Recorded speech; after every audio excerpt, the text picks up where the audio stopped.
Hai, selamat malam. Pastikan diri Anda tidak sendiri hari ini karena di sini akan berbagi cerita-cerita misteri.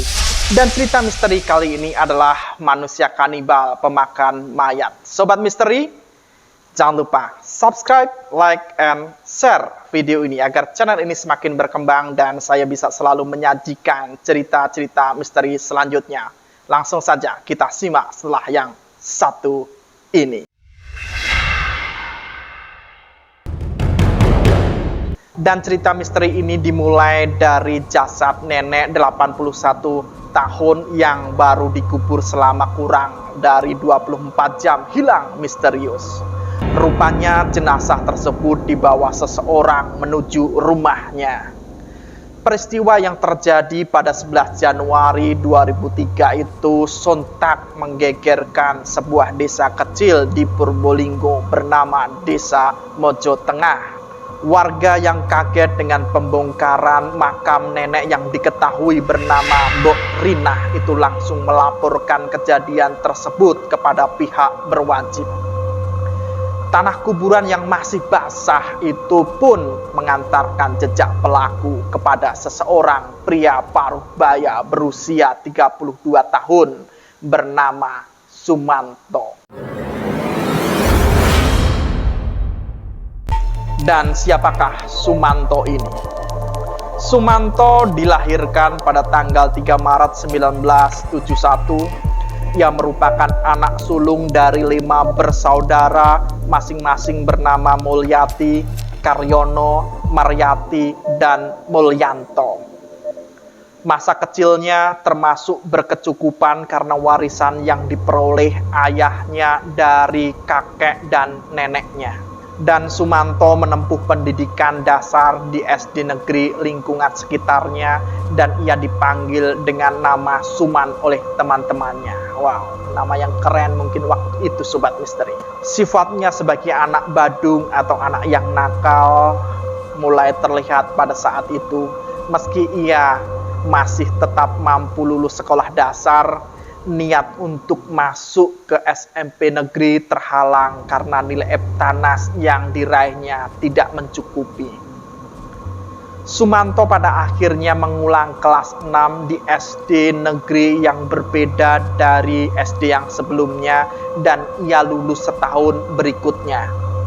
Dan ia kemudian diterima di SMP pilihannya. Di sekolah barunya berjarak 3 km dari rumahnya, memaksa Sumanto untuk berjalan kaki pulang pergi setiap hari. Aktivitasnya sepulang sekolah adalah mengembala kambing dan mencari rumput. Dan pada sore hari, ia belajar ilmu agama di masjid sekitar rumahnya, ya seperti layaknya anak-anak sekarang belajar TPA. Malam hari dihabiskannya dengan menyaksikan layar tancap, dan masih ada juga ya sobat misteri pada waktu itu. Dan juga pementasan wayang pada saat itu. Periode ini ditandai dengan kesulitan ekonomi yang melanda keluarganya. Masalah ini mau tidak mau mengakibatkan perabotan rumah tangga mereka satu persatu dijual demi memenuhi kebutuhan hidup.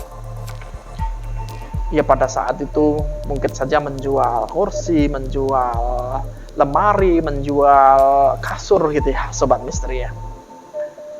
Saat duduk di bangku kelas 3 SMP, Sumanto putus sekolah karena alasan ekonomi. Dan setelah dewasa, ternyata Sumanto ini memiliki 2 orang mantan istri. Ia bertemu istri pertamanya, Sutimah, saat bekerja di Lampung. Pernikahan ini tergolong singkat karena faktor kekerasan dalam rumah tangga. Jadi Sumanto ini termasuk orang yang kasar ya, suka main tangan dengan istrinya sehingga berakhir di perceraian. Setahun setelah bercerai dengan Sutrimah, ia menjalin hubungan dengan seorang janda bernama Tugiem, warga Lampung yang juga bekerja di perusahaan tebu tempat kerja Sumanto. Mereka menikah pada tahun 1993 dan dikaruniai seorang anak perempuan. Setelah menikah lagi, ia menjadi jarang pulang ke rumah dan hanya sesekali kembali. Kekerasan dalam rumah tangga seringkali terjadi dan pernikahan ini berakhir dengan perceraian. Lagi-lagi KDRT yang dilakukan Sumanto berujung pada perceraiannya yang kedua kali dengan istrinya. Dan kasus ini pun dimulai. Pada 11 Januari 2003, Sumanto membuat heboh seluruh Indonesia karena ia melakukan pencurian dan praktik kanibalisme terhadap mayat yang diketahui bernama Mbok Rina.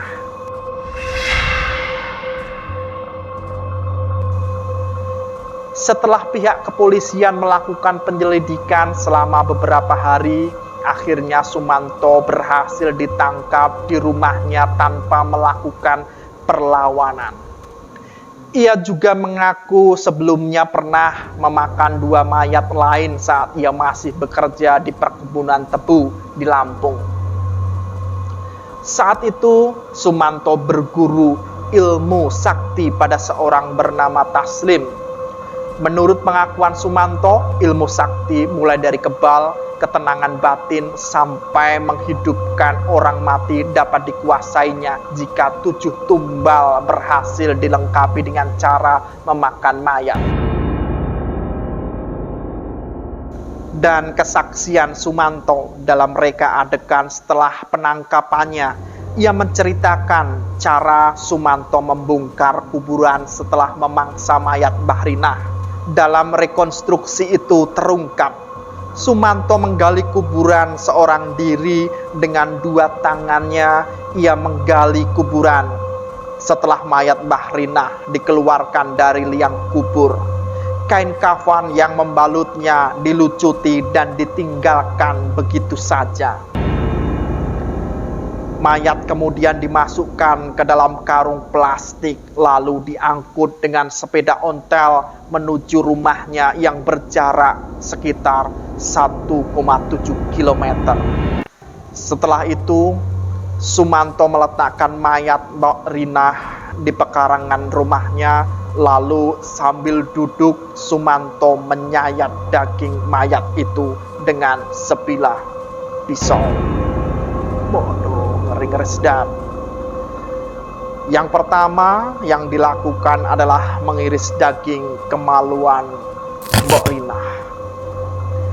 Setelah kemudian memotong bagian tulang kering kaki dan memisahkannya dari tubuhnya. Waduh, ngeri bos. Ngeri-ngeri sedap ini ya. Selain memasak daging tersebut, Sumanto juga memakannya mentah-mentah. Bahkan Sumanto pernah memberikan daging tersebut ke orang tuanya. Saat ditanya orang tuanya, dia mengatakan daging tersebut daging kambing dan tentunya orang tuanya memakan masakan tersebut hingga habis. Tidak tahu bahwa itu adalah daging manusia. Dan sobat misteri, akibat perbuatannya, Sumanto dijatuhi hukuman pidana selama 5 tahun, tetapi dibebaskan pada tanggal 24 Oktober 2006 yang bertepatan dengan Hari Idul Fitri setelah beberapa kali mendapatkan remisi. Ia kemudian ditampung di rumah rehabilitasi Anur, Karanganyar, Purbolinggo. Sumanto ditempatkan di pesantren karena warga Purbolinggo tidak mau menerima kembali Sumanto untuk pulang ke desanya. Dan menurut sobat misteri, apakah Sumanto ini setelah mendapatkan hukuman pidana selama 5 tahun layak untuk dikucilkan oleh masyarakat sekitarnya? Tuliskan jawaban kalian di kolom komentar. Dan jangan merasa pemberani sebelum subscribe channel ini. Jumpa lagi di cerita-cerita misteri selanjutnya.